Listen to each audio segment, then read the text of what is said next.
Hey guys, I put a lot on my plate, and so right now I'm coming to you from Poor Man's. There's nobody in here right now, so I just decided to go live and read to you the next blog that never got typed up or turned into a vlog yet. So here we go. 7/9/2019. So this last Tuesday, the topic was be faithful, and or it is. That's what we're doing right now. So I'm just going to kind of read this to you because I haven't, I just poured out of me perfectly and I love it. So, being faithful to yourself requires a few non-negotiables. And throughout any sort of trainings with me, that's a big thing that I start talking about, that I like to get into people's mind, is that there's non-negotiables, which are essentially your boundaries.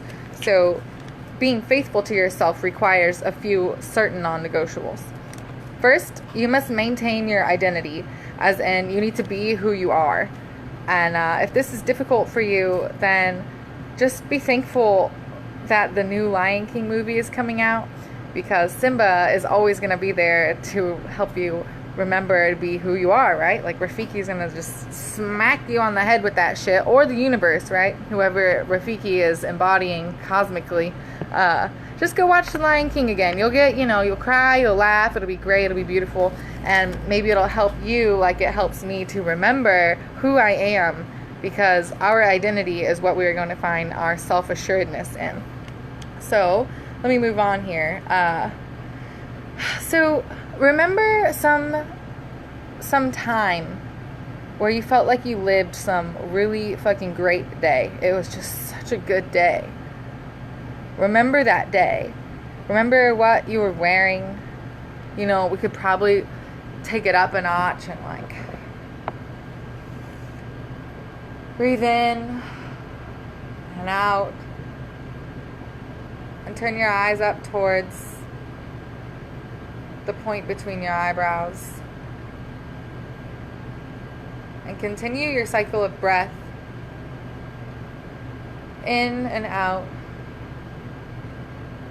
And remember what it felt like on that day that came to your mind when you had such a great day. Remember who you were with, what the air was like on your face. Remember maybe you had some nail polish that was really banging, or perhaps you were wearing some outfit that just made you feel fucking fire. Maybe you ate the most delicious food. Just feel what that felt like, and know that that's the feeling that you have inside of you at all times, that you have access to. You don't need all of these outer circumstances to bring you to that feeling. What you're looking for is inside already, because you can access it with your mind. So just be faithful to your identity. Be faithful to who you are, and not having to make yourself be something you're not for someone else, because it's just it's a farce. It's not going to work. So first, maintain your identity. Second non-negotiable, make time for yourself. Dedicate your life to you. If you have anything in this world to be dedicated to, it should first of all be yourself. When the better off that you are, everyone else around you is going to be a lot better off also. It's going to be with a really vain effort and in a very self-sabotaging fashion that I'm trying to read this and my lighting just went off, so I got a little distracted, and someone messaged me I haven't talked to in a long time, an old roommate. I'm like, hi, what? So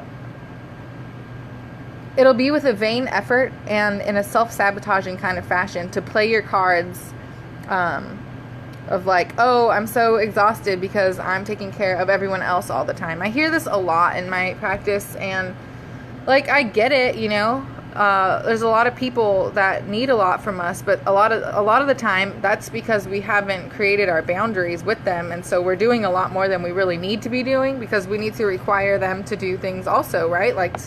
We need help also. That's how we get better, is to create our community and be of higher service for the things that we're really good at, and to allow other people to help us for things that we're not as fucking good at.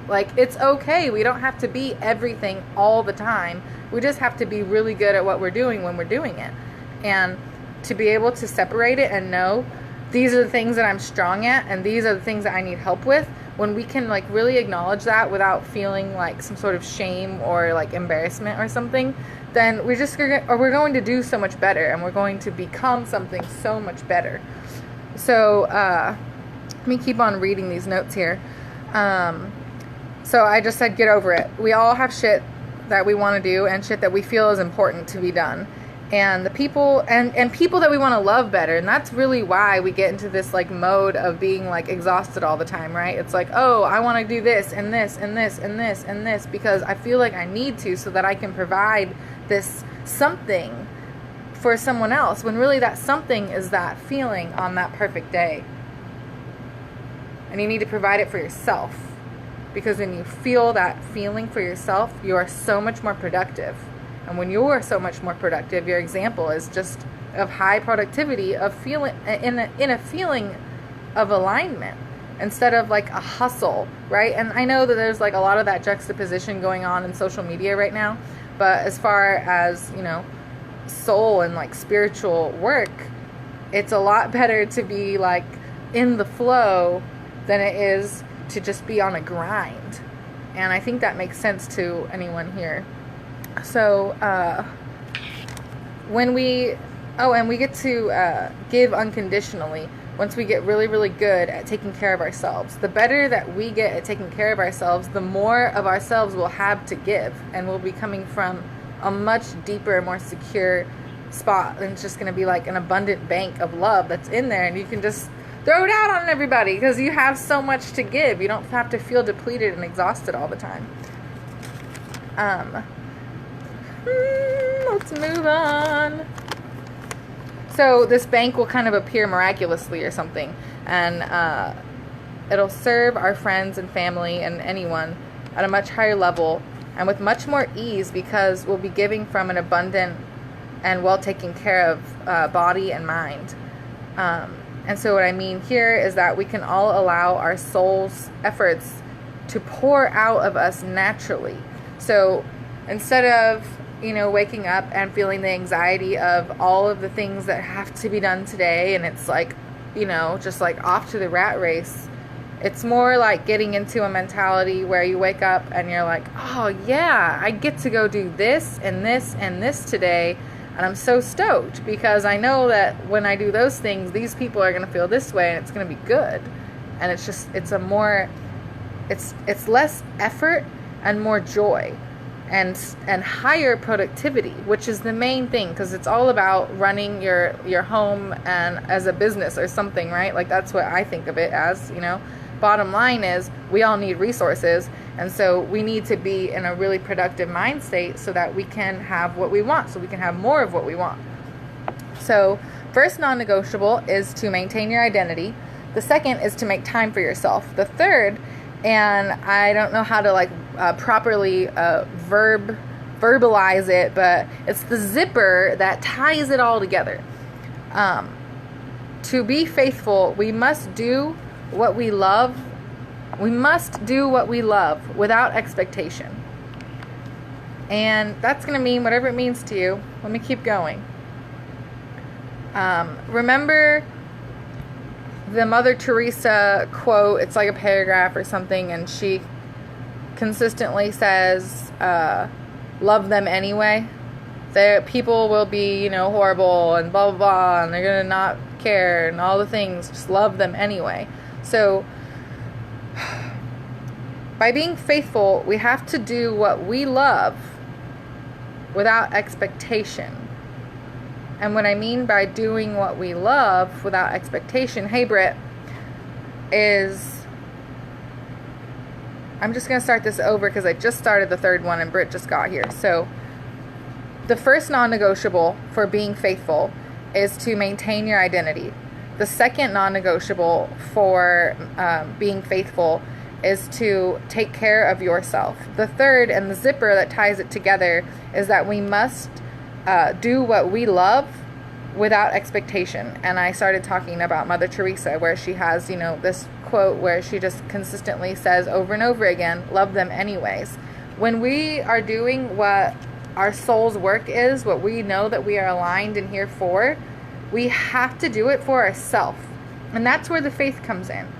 We can't do it with this expectation of, oh, I'm doing my soul's work, but I really hope that so-and-so over here, my mom, my dad, my boyfriend, my husband, my fucking cat, whatever, I really hope that my cat loves me so much and really appreciates me and, like, you know, brings me a fucking bird to the door or something. You know what I mean? Like, we have to do what we love without expectation. We have to do what we love because we know that that's what we're supposed to be doing, so that we can come to the earth, like we can bring into our world, we get to create our world.